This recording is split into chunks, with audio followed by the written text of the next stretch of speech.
Buenas tardes, nosotras somos del grupo 1 a 2 y venimos a presentar los siguientes temas. Hola, mi nombre es Miley y soy del grupo 1-2 y hoy vengo a presentar sobre la iglesia, su poder y conformación en el mundo novohispano. Bueno, el poder de la iglesia desde los primeros años de la colonia desempeñó un gran papel de importancia y llegó a convertirse en la institución más poderosa de Nueva España, después de la corona española.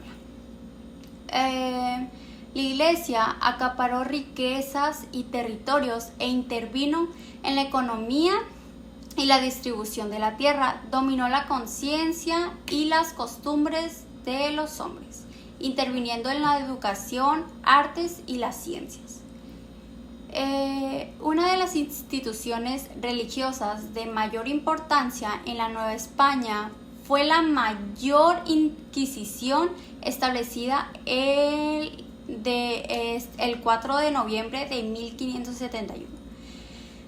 La iglesia estuvo organizada por el Región Patronato, el Tribunal del San Oficio, el clero regular y el clero secular.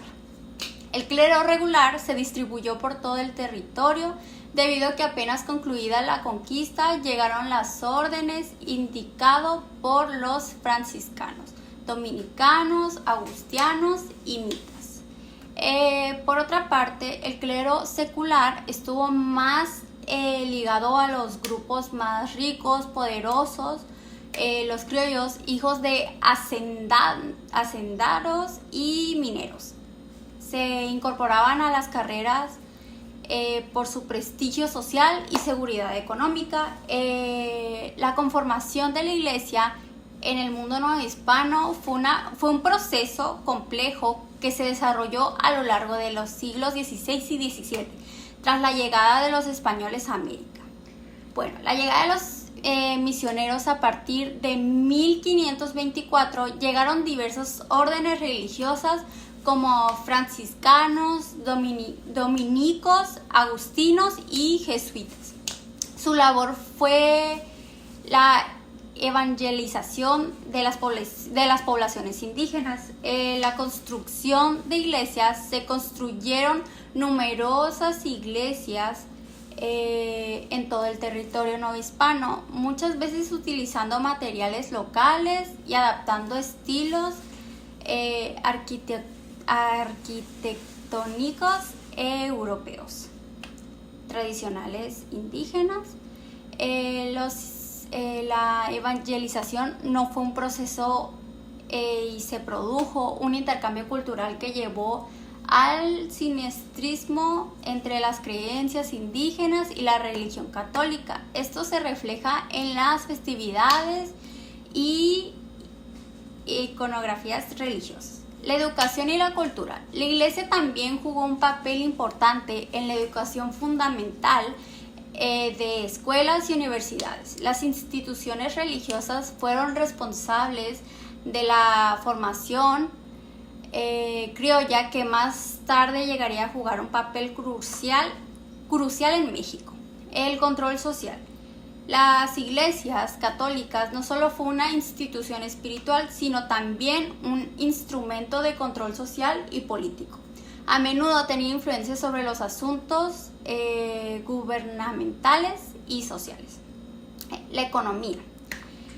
Las iglesias acumulaban grandezas, riquezas a través de donaciones, tierras y diezmos, convirtiéndose en uno de los mayores territorios del virreinato. La iglesia en el mundo novohispano no solo modeló la vida espiritual de sus habitantes, sino que también tuvo un impacto duradero en la cultura, la política y la economía y la religión. Hola, mi nombre es Alison y soy del grupo 1-2.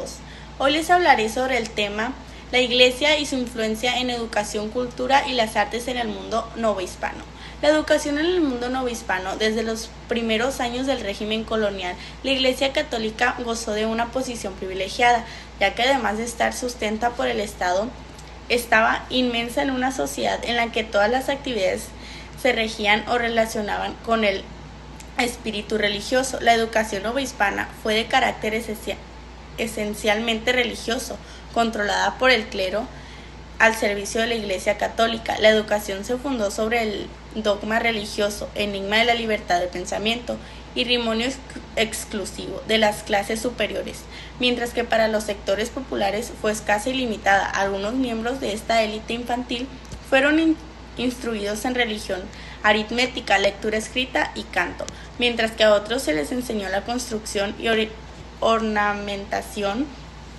Los frailes aprendieron de los niños las lenguas prehispánicas para facilitar la labor evangelizadora y predecir en sus propios idiomas. Publicaron diccionarios y gramáticas dirigidos a los frailes, ocupados con este menester. Principales instituciones educativas creadas durante el periodo virreinal fue la Escuela de Texcoco en 1523, luego el Colegio de Santa Cruz de Tlatelolco en 1536, el Colegio de Tiripetio en 1540, el Colegio de San Juan de Letrán en 1547 y por último la Universidad Real en 1972.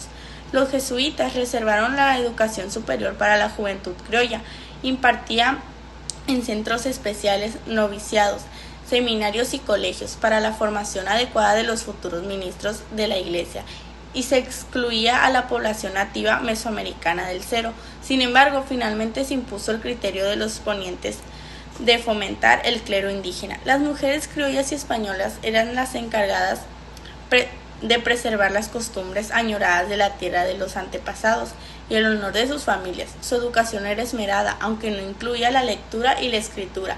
Era suficiente para su adiestramiento en las funciones que se esperaban de ellas. La falta de capacidad para leer y escribir limitaba el ejercicio de sus derechos y posibilidades de autonomía social y económica. La cultura y las artes en el mundo novohispano, el lenguaje y la religión fueron los aglutinantes de la nueva identidad en la Nueva España. Si el español sirvió como un puente de comunicación entre diversas etnias e individuos, la religión fue el cemento que unificó la diversidad social en torno a creencias y normas morales compartidas. En menos de un siglo, las prácticas y los principios de la religión católica obraron el milagro de unificar a indios, blancos, negros y mestizos en un solo bloque de creyentes. Algunas ideas básicas del cristianismo, aunque cada grupo practicaba distintas formas de religiosidad, muchas de ellas no cristianas. La religión católica en poco tiempo impuso sus valores y dogmas en el conocimiento de la población. La cultura común de esta sociedad era una cultura religiosa. Las ceremonias y fiestas religiosas normaban las conductas en el campo y la ciudad, juegos, fiestas, actividades agrícolas, trabajo, actos políticos, acontecimientos mundanos o naturales.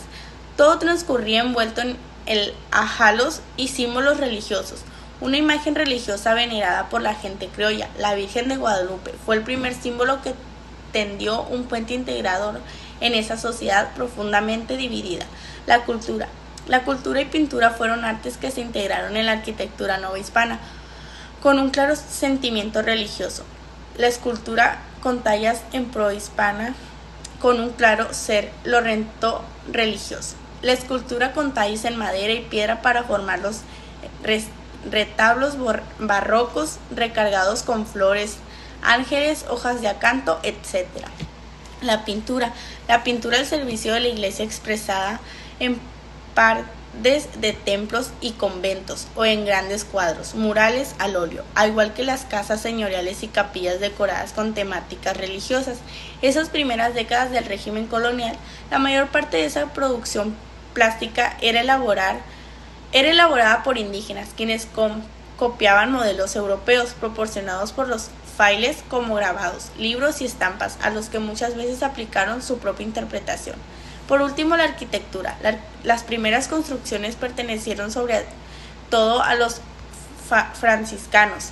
Eran edificios fortificados y almenados a manera de protección, que guardan un estilo gótico. Eran verdaderas fortalezas para protegerse contra los levantamientos indígenas.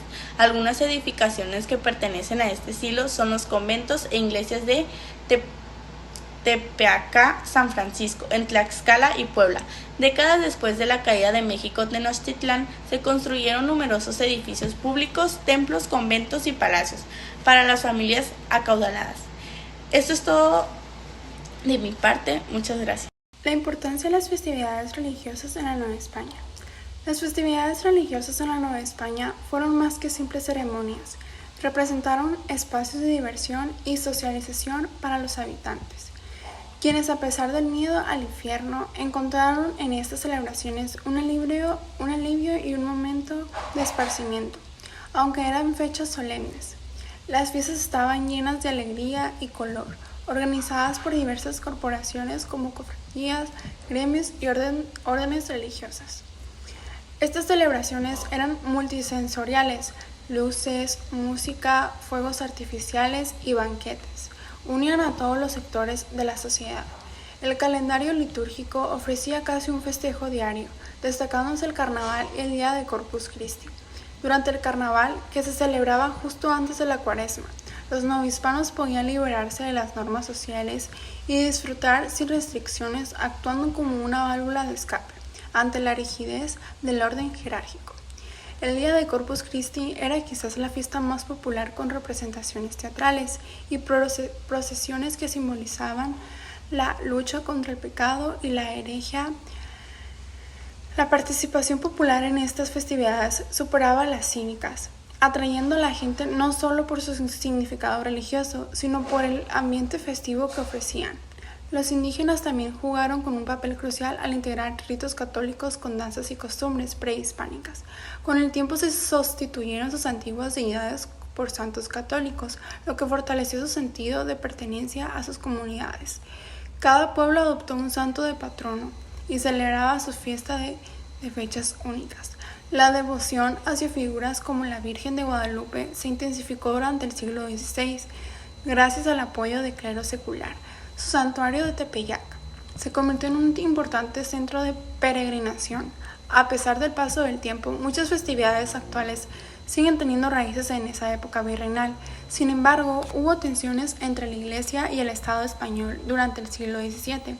A veces, la jerarquía eclesiástica tenían más influencias que los gobernadores civiles. Reformas introducidas por la corona española buscaban reducir el poder eclesiástico y hacer que la Iglesia contribuyera al sostenimiento del Estado. En cuanto a la religión en México, hoy en día se ha observado una disminución del catolicismo entre 1910 y 2010. El porcentaje de católicos bajó el 99.5% al 82.7%. A pesar de esta disminución, muchas tradiciones religiosas siguen vivas en la cultura mexicana actual. El calendario litúrgico ofrecía casi un festejo diario, destacando el carnaval y el día de Corpus Christi. Durante el carnaval, los novohispanos podían liberarse de las normas sociales, actuando como una válvula de escape ante la rigidez del orden jerárquico. El día de Corpus Christi era muy popular, con procesiones y representaciones teatrales que simbolizaban la lucha contra el pecado. Las festividades religiosas en la Nueva España eran más que simples ceremonias, eran momentos de diversión y socialización para los habitantes, aunque había un trasfondo de temor religioso. Estas celebraciones ofrecían un alivio y alegría, organizadas por cofradías y órdenes religiosas. Los indígenas también jugaron un papel importante al fusionar ritos católicos como sus costumbres prehispánicas, adoptando santos patronos y celebrando sus festividades. En conclusión, las festividades religiosas en la Nueva España no solo fueron momentos de celebración, sino también instrumentos de cohesión social y cultura que han dejado profundas huellas en la identidad mexicana actual. Eso sería todo por parte de nuestro equipo. Muchas gracias por su atención. Muchas gracias por su atención.